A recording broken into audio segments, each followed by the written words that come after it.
माझे गजे बघ, मी तुला देण्यास तयार आहे. मग मला इथे स्वारी करण्यास मदत झाली.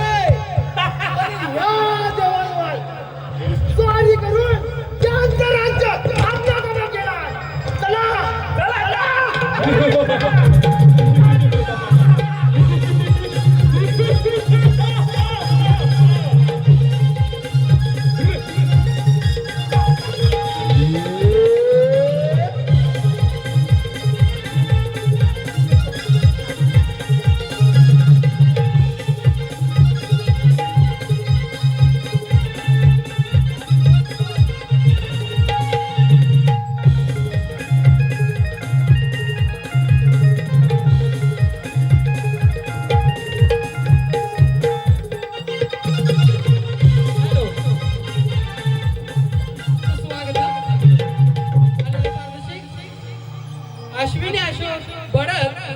अश्विनी अशोक बडद यांच्याकडून खास